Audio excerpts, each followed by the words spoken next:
This program was first broadcast on Canterbury's access media station, Plains FM, and was made with the assistance of New Zealand On Air.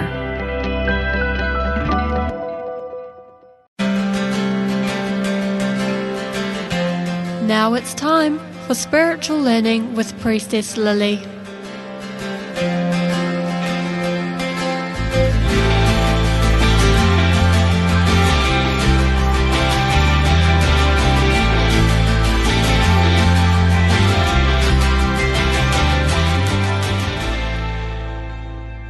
Welcome to my radio show, Priestess Lily, Sacred Heart Healer, Space Holder, and Spiritual Life Coach. Welcome. Hi, I'm Priestess Lily. This radio show podcast I have created to help assist humanity rise the consciousness through connection and holding space for thought-activating conversations with heart-centered leaders, wisdom keepers, and divine humans expanding into their authenticity and soul purpose. Which brings me to interview this divine human today, Gina Haines. Gina is an award-winning educator and author, artist, writer, interviewer, inspirer, igniter, and inquiry of lover of living your best life as my best self. Gina loves living life to the fullest, and you'll see this in today's interview, enjoying time with her family, friends, her dog, and laughing. For 15 years, she was a university lecturer teaching the teachers of the future. Gina loves all aspects of her job, but she could no longer ignore the niggling feeling to build a dream that she had. She wanted to create a platform to help people find their authenticity, joy, and happiness in their work and live on a global scale.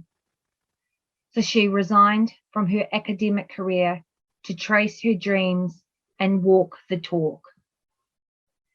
Gina believes a big key to joy and happiness is authenticity. When you can be true to who you are, do work that works for you, and love living your life, happiness is yours for the taking. Hello, Gina. How are you, love? I'm absolutely fantastic, Lily. How are you doing? I'm doing great. I'm actually really excited about interviewing you.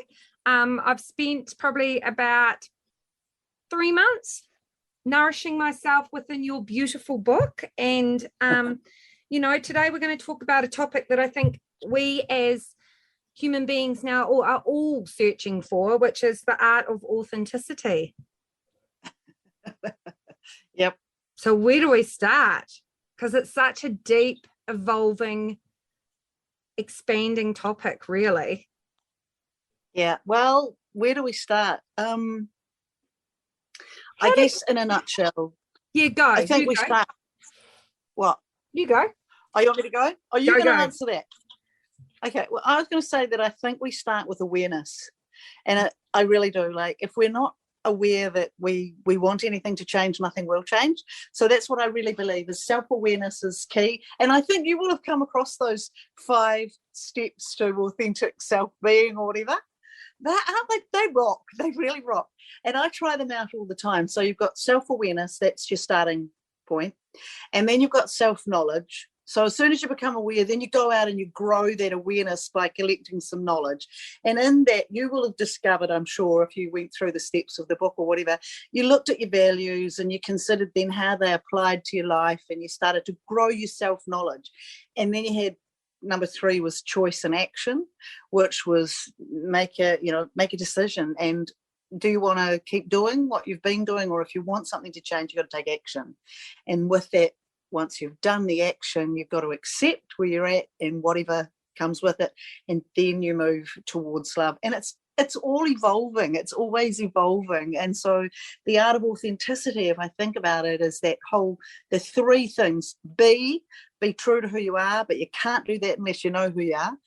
and then do work that works for you, whatever that is, it doesn't matter, and then love yourself and love living your life as yourself right here, right now. So that's it. Are we done? No, we're not, because that just opens up another whole can of worms for me. Like, I think, and I get everything that you've said, because that was literally one of my questions, was like, tell me about the steps of, self-being and happiness, your 5 steps. It's really interesting because I think, people know that they need to change something, or something around them doesn't work. And, sometimes we have that awareness, but we're really scared to take that brave action or take that step to self-responsibility, self-awareness, self-expansion, self-realization. And I think that's the step that a lot of people get a little bit, well, I know for myself, that's the step that you get, that you're rethinking 100 times and questioning yourself, and things are clunky. And that's the step that really takes that deep courage. Totally. Yeah. And that's the byline of the book, is how to live courageously, authentically, and seek what your heart desires. And I know what that feels like with so many different decisions that I've been making. And it does take courage.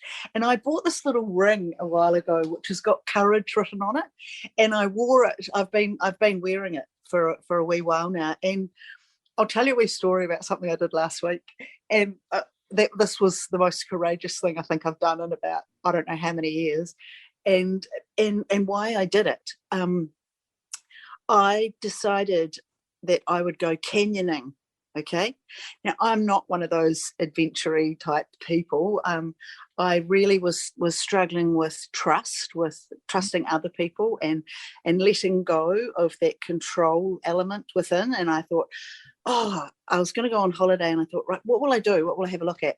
And so I just Googled what you can do in the Abel Tasman, and this canyoning thing came up, right? And I had a look at it, and I thought, ropes, abseiling, sliding, and jumping. Yeah, that's going to be very challenging for me. And then I thought, it's all done under a safe environment, and I looked at the credentials of the company, did my research, and it all looked like, yeah, I reckon I could do this. This is super, super challenging. If you want to put yourself out there into the courage zone, Gina, this is going to be big for you. So anyway, I paid the money, and it was called Source to Sea. And I thought, well, you can pull out at any time. It's only money, blah, blah, blah, blah. And then I was like, no, I'm going to do this. So I started wearing my courage ring. And every time I got scared and was thinking about, you've never done any ropes before. You've never slid down a waterfall in the middle of nowhere. This is going to be big. I kept looking at my ring and thinking, courage, courage, courage. And so then off I went, and I did my, I showed up, and I kept thinking, it's really important here that you don't just go through the motions, that you stop along the way and you celebrate every time you jump, every time you take a rope off and click it on something else and lower yourself down a cliff face. Every single moment I want you to feel. Otherwise, I'll go through all these motions and I'll get to the end and go, yeah, sure. Oh, you were brave. You did it. Now what's next? And I thought, I can't do that. This is it for a while. So this is living. This is really me pushing myself to my courageous edge. Authentically. I do it from my heart. And it wasn't a heart's desire, but the heart's desire was learning to trust, other people, and learning to let go of controlling the outcome in every way. And I did it. And I celebrated myself as I went down, and I stopped and enjoyed the environment, the pristine environment that we live in New Zealand, and all that sort of stuff. But oh my gosh, was I challenged, and did I have to dig super, super deep for courage? Yes. And would I do it again? No. It was a really good experience, and it really did challenge me. So it was a decision I made about making a change and taking some action. And I needed something big enough to push me right beyond but safe enough, because like I said, I'm not that adventurous person. So I had to do it within the parameters of a guide, in a group, and feel like they've done it thousands of times, and if other people can do this, I can too. So, but that was super challenging, that yes, I still had to show up and go through the motions and take those steps. So what you said before about having the courage to actually go through stuff like that, it's so big. And I think when you were just speaking, I think we get so caught up on the end result, the end goal. Like if I just get to here, then it's done and I can tick a box. Like that's literally how that's how I functioned for quite a while. I've now learned along the way to stop in the pause moments, to celebrate and stop and just pause and go, wow. Yeah. When I think about when I first came out doing readings, for me, I had so much trauma around my teenage childhood years being knowing stuff and being a medium then, but not knowing what it was, having a label.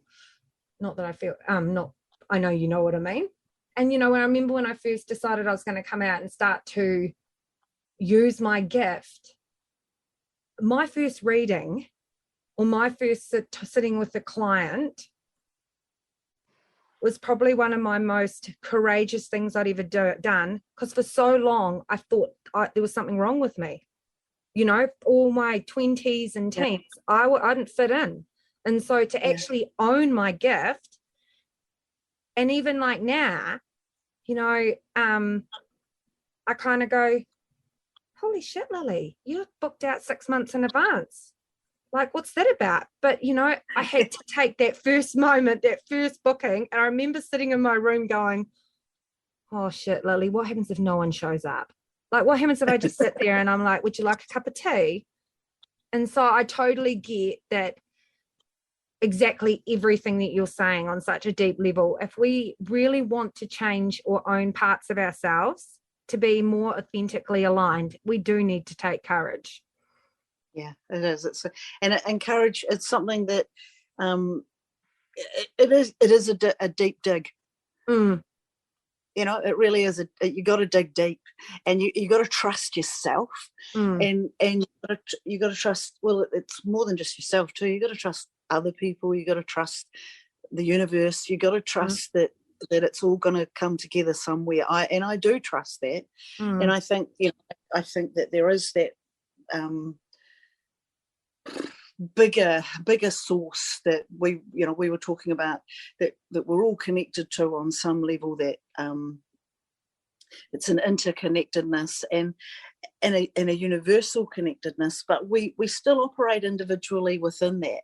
And like your gifts are your gifts and my gifts are my gifts, and getting to that essence of who you truly are, that is that heart of authenticity. That's what I reckon anyway. Oh, totally. I think when we live aligned with our hearts, because I believe our heart is our soul gateway, when we live aligned with our heart center and our authentic self and come from a heart space, as we have to trust, we have to surrender, we have to get vulnerable, we feel all emotions. Yeah, but it's not easy, because it's the bigger work, bigger goal to get to actually live your purpose in this lifetime. Because I don't think outside of ourselves there's a purpose. I think learning to love ourselves, we are the purpose. Yeah, that's beautiful. Yeah. I think that is truth.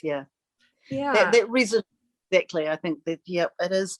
Happiness is an inside job, and I know that happiness gets that kind of cliched word around the world, but it's that deep inner joy, and that peace, the peace within, and it's not always a peace which is calm. It's a sense of connection, and whether you're feeling joy or I'm kind of a happy person most of the time, but that doesn't mean I'm racing around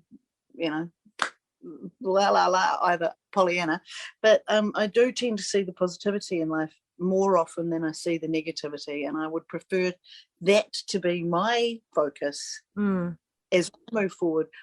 But in saying that, it's, I guess that's an awareness thing again. But what you just said, that is beautiful. That's just such truth. And self-love is it's the core.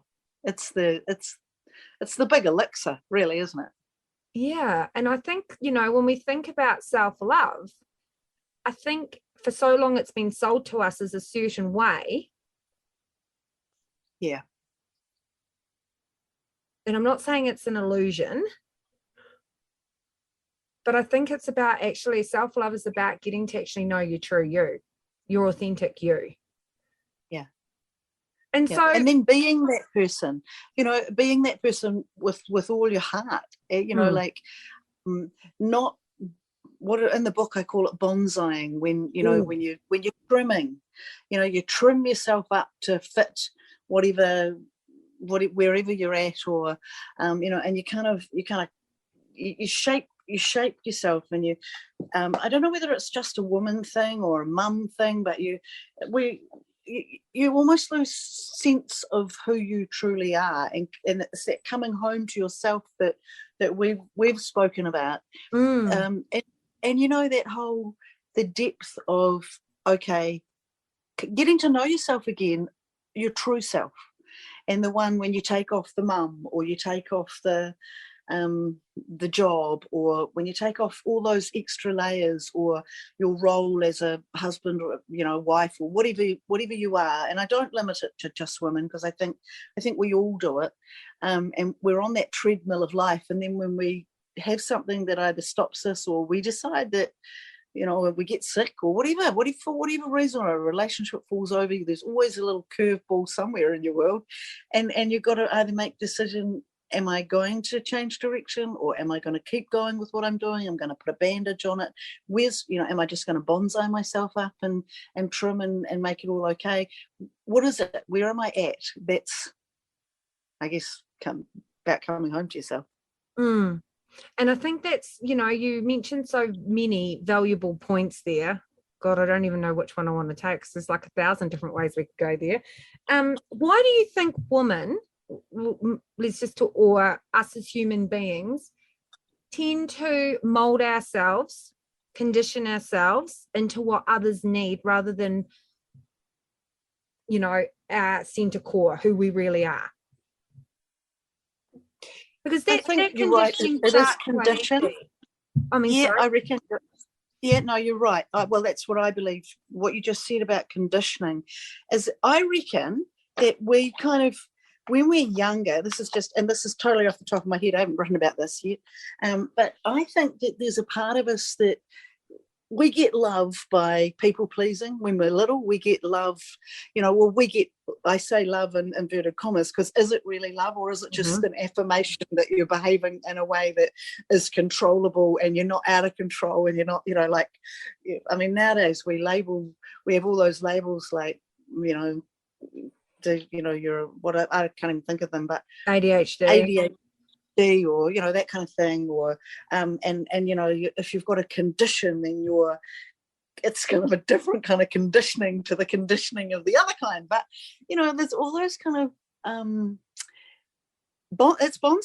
it's bonsaiing. Mothers often bonsai their kids by encouraging them to behave in certain ways, because it suits them, and it's nice when you go out if your kids have nice manners, and all that kind of stuff. We almost train ourselves away from authenticity and self-love, because I don't even think, as adults, a lot of us aren't even sure what that looks like anyway. And so it's that coming home to even thinking, oh my God, I just did that to please someone else. What did I do that for? I don't even want to do that. And you see, when you become aware of behavior and why you do what you do, and then make changes to stop it, then that's when things really can shift, and that barometer can really go in a totally different direction as well. But so why do that's kind of why I think we get conditioned away from ourselves from a really young age. Yeah. And I think in the book, that's one of the things that I write about, is seeing the value in other people and shining a light on it, which I think is really important. And I kind of coined that phrase, illuminator of inquiry, and it's not about inquiry. It's about self-inquiry for me. It's about showing somebody how their own value and how special and unique they are, and then encouraging them to grow it. That's my favorite thing. That's just what I love to do, and whether that's with children or grown-ups, doesn't matter. Yeah. But yeah, I'm a big journaler, so I'm a big sacred inquiry journaling. If I can't, I ask myself the big questions, like sit down, journal around, why is it I feel that way? Why is this triggering me? What's that about? What am I being, why is that not sitting comfortable?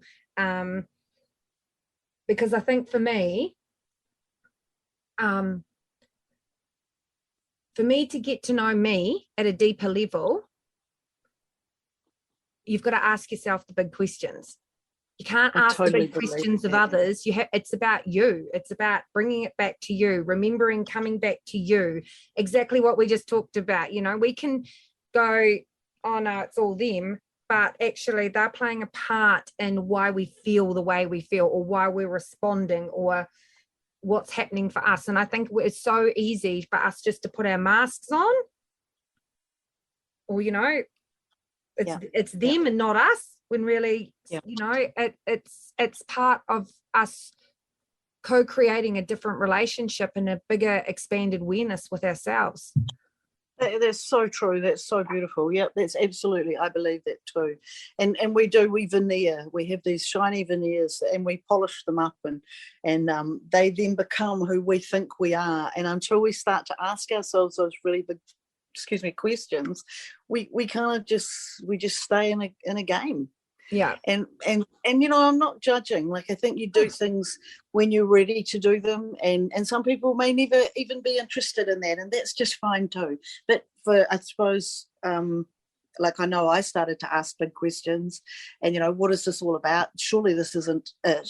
There must be more there must be more to what I'm here to do than what I'm doing, because I feel like I'm on that treadmill of just getting up in the morning and going and doing something, and I don't want to wake up in 15 years time and go, that's what I did, because that's not what I believe is the source of who I am and what I can bring and what my purpose is here. And so starting to ask those questions and journaling and just sitting with them for ages, and then going, getting a download, or and writing that down and thinking, oh my gosh, I never even got that before.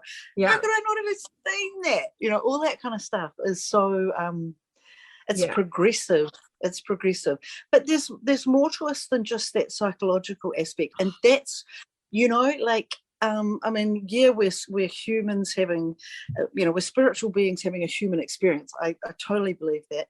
But this is something that I learned on that fabulous canyoning experience, is how physical, like this house that we live in, this body, how if we don't nurture it, and if we don't, it isn't as supportive for us as, I've got these muscles in my stomach.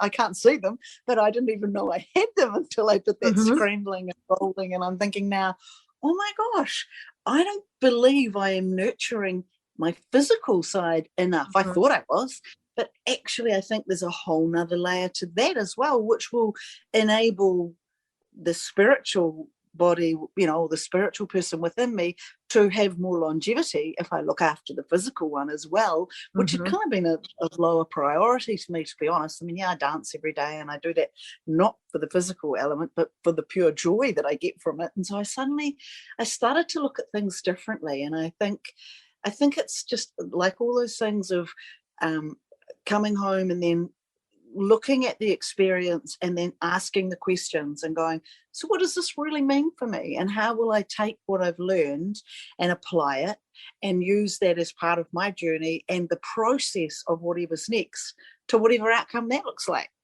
So I funny that we're talking about our physical body. For many years, Spirit keep telling me your body's a temple, your body's a temple, your body's a temple. And this was obviously when I was in my 20s, so I was drinking and not eating that healthy and burning myself out, and everything was a mess. And it was really interesting because I actually got cervical cancer and, went through that journey. And the interesting thing for me was how, for me, in that process, like I never got my period, never came back straight away. It would come for 5 minutes and then bugger off again for like 3 years. And, I very much really worked hard at finding out what was wrong with my body, or finding that element of me. Now, obviously, everything's tickety-boo there. But for me, because spiritually, being a priestess, it's the moon cycle, it's your period, your period on the moon cycle, it's everything, it's the elements of Mother Earth, it's the whole cycle of nature, being a feminine human being in this world and navigating as everything cyclic as one.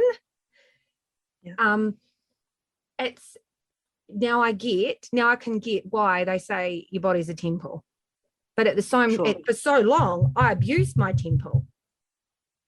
I abused it by what I was consuming, how I was behaving, but also emotionally, through relationships, through love connections, through everything. I'm glad I learned that lesson early on. Well, that's brilliant that you learned that lesson early on. I didn't get the memo though. It's only like now that I'm living my truth that actually all is dropping in. But if you hadn't have seeded the thoughts and maybe had that experience, then maybe now you wouldn't be growing what it was that you seeded then. Yeah, totally. And I kind of think of us as like little baby gardens or big gardens or whatever. And it is seeding. It's that practice of intentions and putting attention on your intention. And that's how those seeds start. And then nurturing them or watering them or whatever, whether you do it then or whether you come back to it, I kind of feel that we just are on this, we don't really muck it up. We kind of come back to, if we're consciously and even subconsciously aware that we want something different, I just believe that we kind of get there in the end somehow. Yeah, I totally agree with you. For me, it's about when I look at my big picture vision and I go, and I have a freak out moment, an overwhelm and a freak out going, okay, yeah, too much. I go, okay, so let's just talk about that and let's hold the space for that, but let's just talk about a baby step. So what's my baby step to getting to that? So what's the little bit today that I need to do to show up to get to that? And, sometimes it's simply having a conversation or sitting and journaling, but it's about taking brave action to get to that. Yeah. That's beautiful. And sometimes too, like I don't know whether this is what it's like for you, but I don't know what baby step to take. So I just basically say, show me what I need to do next. Just guide me. And then somehow at the end of the day, I go, I didn't even realize that I'd been guided just then, but somehow I ended up doing that. And hello, thank you. Yeah. That's all I can say is, well, thank you. That worked out really well. And I really don't think I had a huge part to play there. Yeah, and I always say, "Oh, thanks for that. I'm open to receive more." Like, keep that goodness happening this way. Yeah. Shower me. Yeah. I'll just or it's here right now. That's my newest one. Like I'd really like that, and it's arrived. It's knocking on the door. Yeah, because manifesting is surrender. I just want to talk about surrender. Yep. So, do you have a practice?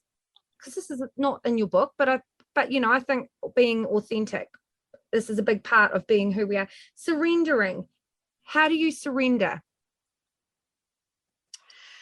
I think what I do, what I see myself doing, is I spent a lot of time last year working on learning to let go, and I see that as a surrendering. And I guess what I ask myself is, if I'm struggling to let go, is what feels right for me in my heart. Like what feels true, what feels like it's my truth to let go of. And some things, because I found that I was really holding on tight to some outcomes that I really wanted. And then I thought, actually, what is the point here? If you let go, then you are surrendering. You're surrendering into whatever's next, because by holding on, it's tight, it feels restrictive, and it doesn't feel as though it's true to you. And so for me, surrendering was about learning to let go. And my practice for that was just coming back and asking myself, what feels right? And the decision that I'm making, does it feel right to fight and hold on, or would it sit better with my heart and my integrity as me, Gina, to let go, to surrender? And if I surrender, how will that feel? I mean, it's always hypothetical anyway. However, could I be okay with myself just going, I'm willing to let go? And I liken this to playing a game of tug of war, right? Holding a rope, and you've got a team, you're holding on, and the other person's holding on. And then for me, letting go, and this was my big lesson last year, was if I let go, there is no game anymore. There is no tug of war. I've let go. I've surrendered. I've said, you know what? I don't want to play anymore. I don't want to be in this situation. And that what happens to the other team, they take the rope and they fall over, or whatever happens, but the game's over. They might not fall over, but the game's over. And someone said, yeah, but they're left holding the rope. They get the rope. And I said, but what good is a rope when you're playing tug of war and no one's on the other end of it? So you get to hold, you're holding the rope, but then it's like, and I said, and I don't want the rope. I don't want the rope. So for me, it's about letting go, just surrendering and going, my decision and what works for me and this best way for me and myself is to say, I surrender, I let go. And that's it was a really big lesson for me, and it's only one that I've just really, if I say I've nailed it, I'm probably going to get another go round on it. So I'm not going to go that far, but I am going to say that I really have been practicing that. I've really been putting attention onto the intention of surrendering and letting go, and letting just being a much more flexible and less controlling and less aware of controlling the outcome, I guess, is probably what was always important for me, was just learning to trust thing, that it will be okay, and so will I. And that was big. Thank you for sharing that, because I think, learning to trust, I mean, is an ongoing process. And you said it before really well when you said it's not out there, but it's both. It's out there, but it's predominantly in here. It's an internal thing. Like, I always say happiness is an inside job, and I mean that. But so is contentment, so is joy, so is so much of life. It really is that inside job. But we don't live alone, and we have to interact with people, and we have to build skills that enable us to have good relationships with people. And sometimes that means that we have to trust other people too, like those jokers with the ropes. I mean, honestly, I'd still be at the top of that river if I hadn't trusted them. And I'm not joking. And it would have been a hell of a climb out of there, and I may not have survived. But if I hadn't thought, this is an exercise, you know what you're here for, and you know why you've put yourself in this position to be challenged in this way, and it's about trusting yourself as well, that A, you've made a good decision, and B, that you have the right to choose at any moment what you're not prepared to go through with. Like, I didn't want to do the 8-meter jump, so I didn't do the 8-meter jump. I said, no, I'm going to do the 5-meter, and that was my choice, and I don't feel bad about that. I just feel that was my trust in myself, And I stepped forward and said, yeah, I'm cool with you fellas, doing whatever you like, but this for me feels right. And so that was a trust as well. And I didn't feel as though I was judging myself. I felt it was the right thing to do in that moment. And I trusted myself enough to know that this was my choice, not someone else making that choice for me, if that makes sense. Totally makes sense. And I think that's the thing, finding strength in your power. Yeah, that's nice. Yeah. Finding that strength in your power, but not only that, I think we quite often give away our power without even realizing we've actually done a disservice to ourselves. Yeah, absolutely. Yeah. So I really agree with that. Yeah. And I think too that sometimes I do this exercise at the beginning of a year. It doesn't really matter when, because to me, every day is a new beginning, if you like. But I sit down and I say to myself, okay, if I had 5 words this year that I wanted to think about doing or think about being or whatever, write them down. And so I write them down, and they might be, I don't know, maybe 5, maybe 10. There's no set rules here.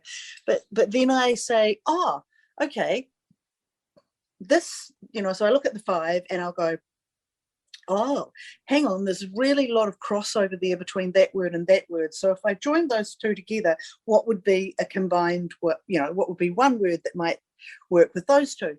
And then I do it again until I refine it down to one word and only one word. And last year's word was empowerment. Ooh, and love it. And I haven't done it this year yet, but I will do it in time. But last year I realized that everything I wanted to aim and move my life towards was about empowerment. And it was about empowerment of self, empowerment of others, empowerment of the people I meet, of the people I want to work with, or what I write for, or all that kind of stuff was about empowerment. So that became and it was only my word, it was just my core little word that I remembered that year was about, your year is about empowerment. How are you going to manifest your own empowerment? So yeah, I love that. That's true. That's what I did. Yeah. I do that every year. So my word last year was joy. And literally it was how I navigated everything. If I show up and do that, is that going to bring me joy, or is it going to feel like a job? Because I'm a yes girl. I say yes to everything and then realize, actually, I should have said a no. Yeah. But that's just what you said just then, is that, that's why I think it's probably so valid for you, is the concept of how often am I giving away my power because I say yes. That's exactly right. And so my word this year is balance, which is finding balance in balance and harmony in my life. And it's also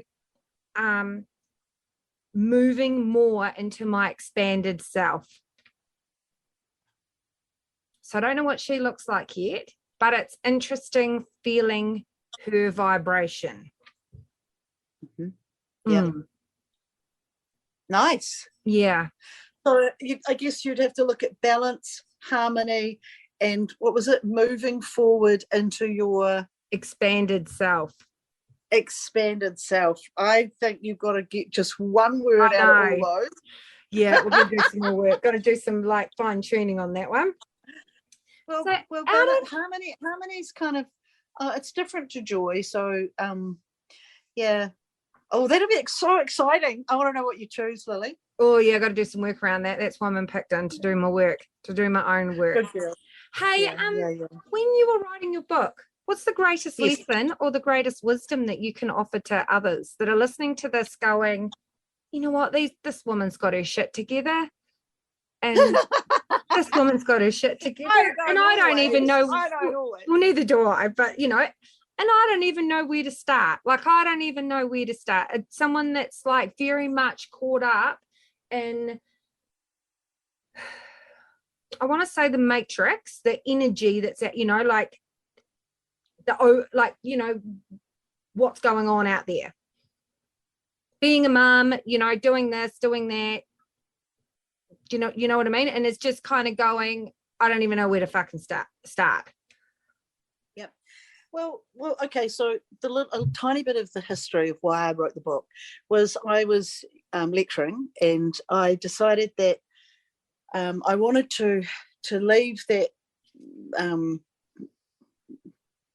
that job, if you like, and I really wanted to look at a job as being a joy of being. Now, I did love aspects of lecturing, don't get me wrong, but I looked at job as just over broke or joy of being, and I thought it's really what was really important to me, and it come through really strongly when I did my master's in, was about authenticity, knowing yourself, happiness, living a life you love, and doing.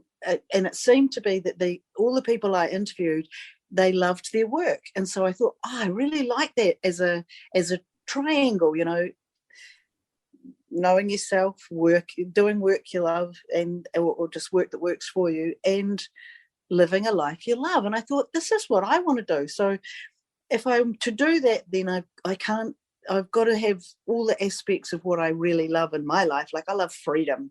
I love to work hard. There's no question about that.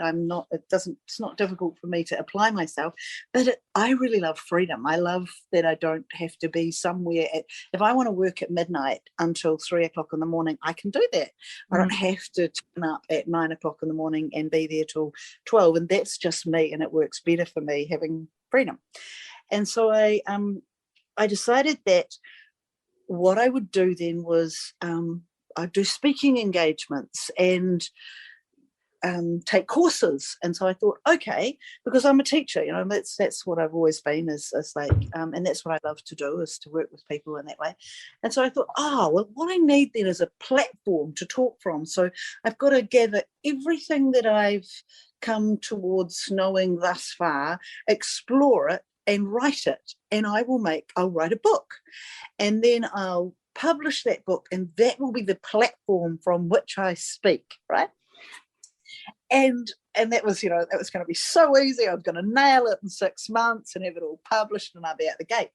Well, when I started, I then realised that there was far more to this kind of thing than I thought, and I started to really get engaged in the process, and I fell in love with it. I wrote most of my book up here in Waikawa. I came up to Mum and Dad's place. They weren't here, and I just, I just settled in and hunkered down, and all those. Everything that I realised was, sometimes I read the book and I think, wow, I don't even know how I came up with that, but I really like that I must do that, because, I looked at a page here, it says, change takes courage, effort, and it takes intention. And I thought, that's actually really true. I really believe that. So when I look at things like that. But anyway, getting back to your question was, so I came up with this concept of, I'm going to write this book. And then I started to think about, I started to write little chapters. I wanted to be able to dip in and out of the book. I didn't want you to have to start at the beginning and go right through, but I wanted it to have a flow that, if that's how you operate, you could. I needed it to be able to be a book that went around corners, that had my own handwriting through it. And suddenly I realized there were layers and layers and layers of what I needed to put into this book of who I am. So in starting to process all those layers, I learned heaps about myself. And then I started to embed my art through the books, and each artwork, thank you, each artwork that I chose absolutely related to what I'd written about, because I paint intuitively, and when I paint, I don't always know why I'm painting, but after I've painted, I always know why, and I know what it was that I painted, but it's in retrospection and on reflection, as opposed to during the process. And so all those things, I just learned so much about myself when I was writing the book. And then when I published it, I knew I wanted a mirror on the front cover, and I knew that I didn't want anyone to be able to get cut from the side of the mirror, and I didn't want you to look in the mirror and not see a true reflection. You know how sometimes you look in a mirror and you look like you're at the fun show, and you're either really, really fat or really, really thin, or and so it had to be super thin material. It had to be able to be embedded within the cover, so that It didn't sit flush so that you wouldn't hurt your fingers if you ran it across, all that kind of stuff. And you had to be able to write on the pages, because that's something I'd learned that it was okay to write in books.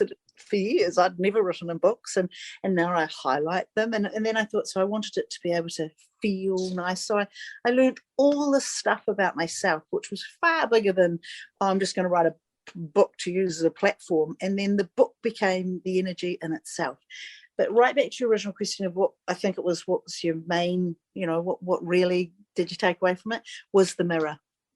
And that mirror on the front cover is so symbolic, because when you look in a mirror, you see yourself. But when you're in yourself, you see your mirror out here. But you don't realize that there is that reflection back to you, because you can't see it all the time. You can only see it when you look in something that shines it back to you. But if you're aware of that everyone is shining you back, I don't know if you can, do you know what I mean when I say that? Totally know what you mean. Well, that for me is that's the thing that was, I guess my biggest. It was all about learning to look in the mirror and learning to look at my world as my mirror.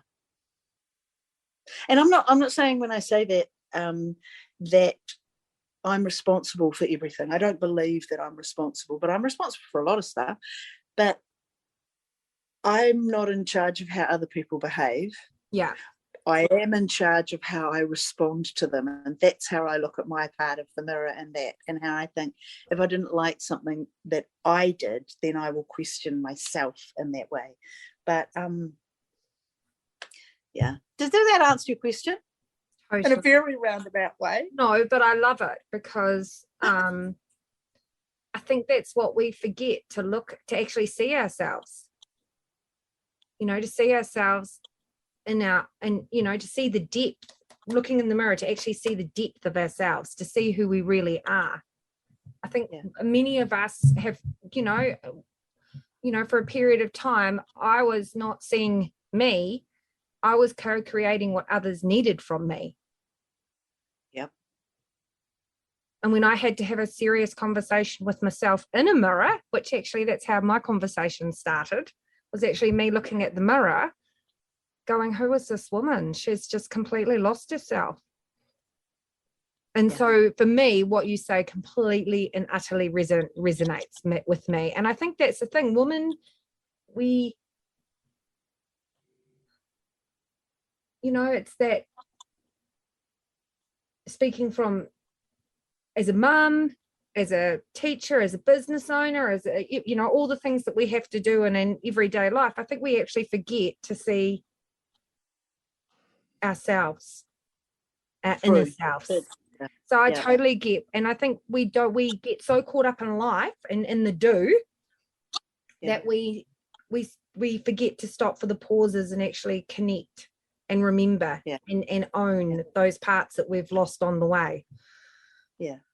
So that makes total sense. Yeah.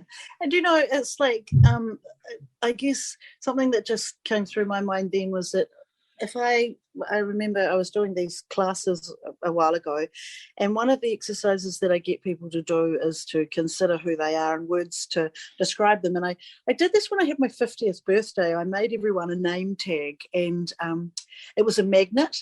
And I had them, it was about the size of an office, like a name tag you get when you go to an office party or something. And I put the name of the person you would have seen that in the book. I wrote about it, I'm sure. And the name of the person in the center. And then all around the outside were words that I think of to describe that person and what they mean to me. And I do that as an exercise with people, and I get them to do their own. And then I get them to go and introduce themselves to someone else in the room. And the other person's role is they stop and they listen, and like if it was me, I'd say, well, hello, and my name is Gina, and I'm a mum, and I'm an illuminator, and I'm an educator, and I'm an artist, and I'm an author, and I'm a lover of life, and I'm an independent woman, and I'm this, and all the things that I think I am. And then at the end, that person comes back and says, thank you for introducing yourself. It's a joy to meet you. That's all, right? Well, it's one of the things that I find so empowering about that is people just so often don't own who they are at their core essence of divinity. I want to say, all they are. It's easy for them to say, I'm a mother, I'm a sister, I'm a, and I always say, look, you've got at least 5 words to put down on that page before you even start, because if you're a woman, you're a woman. If you're a mum, you're a mum. If you're a daughter, you're a daughter. You're all going to be a daughter. And if you're a woman, and so I go through and I say, so that's an easy start. And then put your job down, easy start. And then start to look a little deeper and deeper, and it's just keep going down, and you're in charge. And there is not one negative word allowed on that piece of paper. I don't want to know if you think that you're, fat or anything else. I don't care. That's not today's exercise. The one that we're doing today is all about learning to find words that describe who you are and how you can start to imagine a life of seeing yourself and loving it. And then I say to them, okay, so now you've introduced yourself to someone else and it was lovely, you did it in a public way.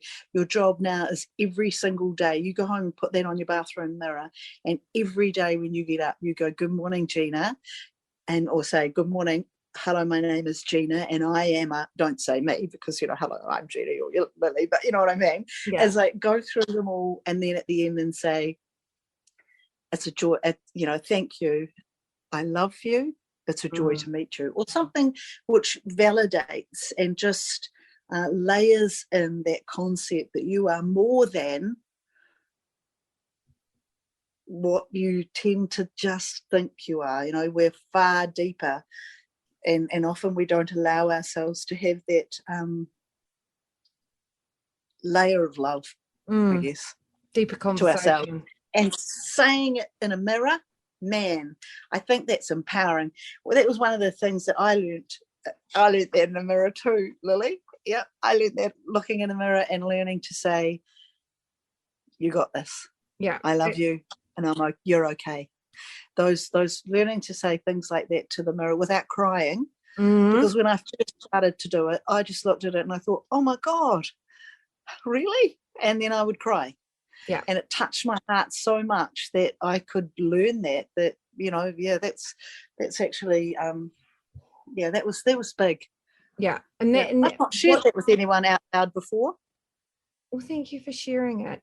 Because for me, and just witnessing you and just witnessing you, because when you spoke, that was me. That was me. When I first started doing my mirror work, I was in my first marriage, and it was not a pretty space or place to be. And I remember standing there talking to myself, looking in the mirror, ready to take my mask off, what felt like my mask, and I was putting my lipstick on, and I was like, I'm just painting on a smile here. And I remember, talking to myself in the mirror and just crying, just going, what am I doing? Like, that was part. And then every morning that became like my ritual to try and get myself in a different headspace, in a space where then I could find confidence to leave, or find, inner strength to move, or take that brave action. Yeah. So I totally get it, sister.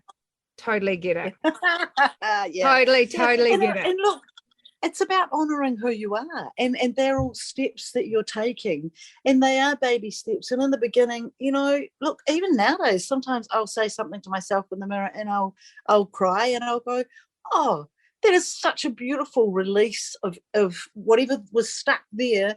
That emotion is really, and I allow it now. I just say to myself, that's okay. Yeah. That's okay. Same. And and I think, I don't know, but I have been doing a little bit of work lately with my inner child, and I've noticed that I like I go to her when I feel like I need to be comforted. And I think that there is a real element of my inner child that just wants to be cuddled, just wants to be held, and just wants to be told, darling, it's okay. We've got this. I'm the grown-up version. I'll get you through this. But I don't know what it is. And I don't know enough about inner child to even really cognitize what that might mean. But I have been doing a bit of work with that lately and just going, I think there's some real healing here that needs to happen at a very deep core level that just is to do with self-love again, that just says, come here, just come here. Yeah. And it's okay. Yeah, I think, and when you emotion, that's the same with me. If I feel like I need to cry, I'll just cry. I think when we start to block our emotions, when we start to block that vessel, because we are the vessel, we are the temple, sometimes it just needs to flow. Sometimes we just need to release. Sometimes we just need to walk down to the end of the street and scream. Or last year for me, it was jumping on my bike and going for a bike ride and then stopping and dancing in the middle of bloody Ashley Gorge. Because I just needed to release what was inside of me that needed, rather than keep pushing down and putting a Band-Aid on it, I actually needed to get it out of me, allow it to be. Yeah. Okay. And that's so important what we just said about pushing it down and putting a Band-Aid on it. I think that whole awareness thing is, if you weren't aware that there was a bit of a dissension inside of yourself, and knowing that you can actually get that out, you probably wouldn't have gone there. No, totally. You might have started to think that you were unwell, and maybe you might have ended up being unwell or whatever. I don't know, but I think sometimes awareness is the key. It's just such a big game changer. It is. When you get aware of who you are and where you're at. And look, I don't always get it right. I'm the first to say that I'm not perfect, but I do like to make take responsibility, but also make considerations for where I'm at and what I'm and who I am, and just go, yeah, got it. I believe that when you're in the dark shadow of the night, in that space, it's the place that you have the biggest breakthroughs. Yeah. And that's what majority of people are scared to go to. When you go and do your inner child work, when you go into becoming to that vulnerable place, when you show up in emotions, you show up in your Mickey untogether version of you, the version that no one else sees, but you show up, that's when people, that's when you can have the most amazing breakthroughs of healing yourself and getting to know yourself at a deeper level. But I think we're so conditioned not to go there.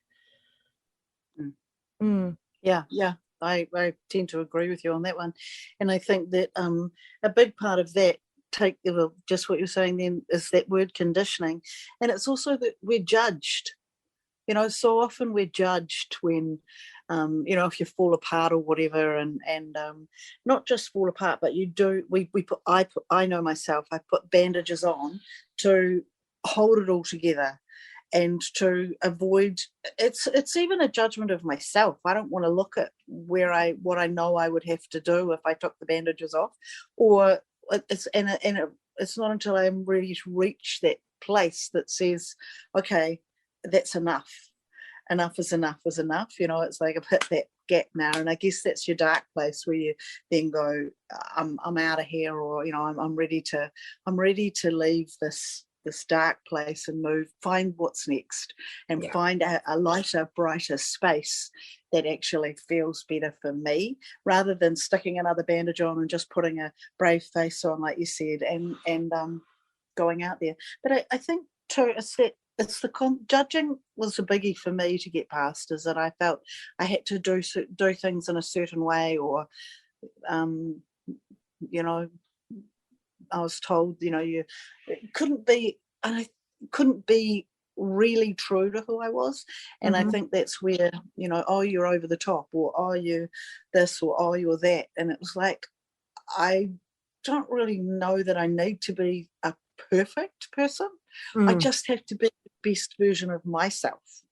Perfectly imperfect or imperfectly perfect. I'm not sure which way that goes around. Totally. Yeah. So I love that. I totally love that. So three questions that I ask every guest. What do you do for a sacred practice for self? Gratitude. Every night I write a page in a journal that I write what I'm grateful for that day, every day, just one page. And it you know, I don't know what I write about, but I write about just that I always give thanks, and I give thanks to myself and my higher self. And then I go to sleep. And then in the morning, when I wake up, the first thing I do is I always have a glass of water by my bed, and I drink the water, and I get my journal, and I read out loud what I wrote the night before. That's what I do for my sacred practice at the moment for myself. So yeah. Oh, love it. So I end the day with gratitude, and I start the day with gratitude. And I like that. So that's what I do. And I'm religious about it. Hang on. I love that. Next question. What would you tell your 5-year-old self tell your future self if she could offer advice? Don't lose your cosmic twinkle. Keep twinkling. Oh! Yeah. Don't let anyone take that twinkle away from you. Oh, I love that. Oh, I love that. There's so much deliciousness in that. I've got goosebumps with that one. And that might have been my message for the day. And what is one thing right now that you could change in the collective?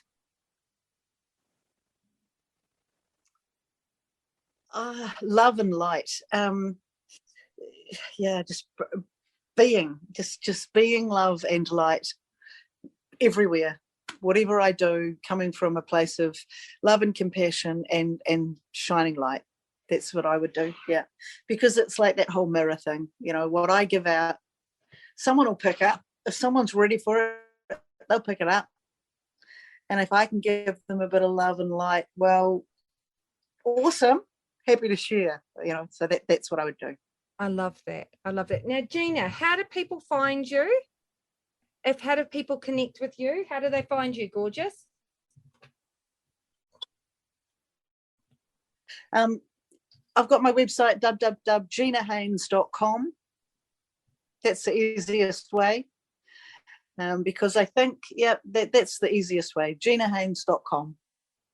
Awesome. My business is called The Art of Living Happy, but I think ginahaines.com is just such an easier, straightforward path. I'll share it in the links too. So I'm going to leave the final words to you. I believe you have the choice to make a difference in your life.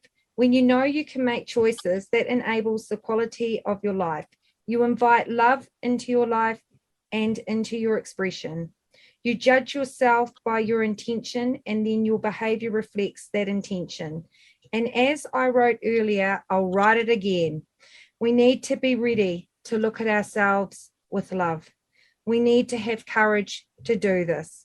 This work is in the inner world, and the outer world reflects the inside. Know what you stand for and why. Have the courage to be true to you. The biggest betrayal you have in life is to yourself. When you choose an act to no longer betray yourself or your integrity, you are working for your best intention.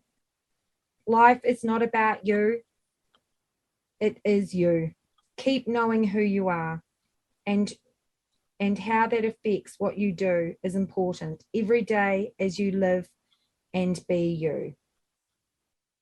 Thank you, Gina. It's been an awesome. Oh, Lily. Hey, that was our whole talk.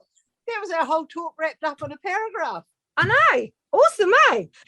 Oh, that's so cool. Yeah, no, and yeah, it's so true though. I really believe that is my truth, and you read that beautifully. Thank you so Thank much, you. Gina.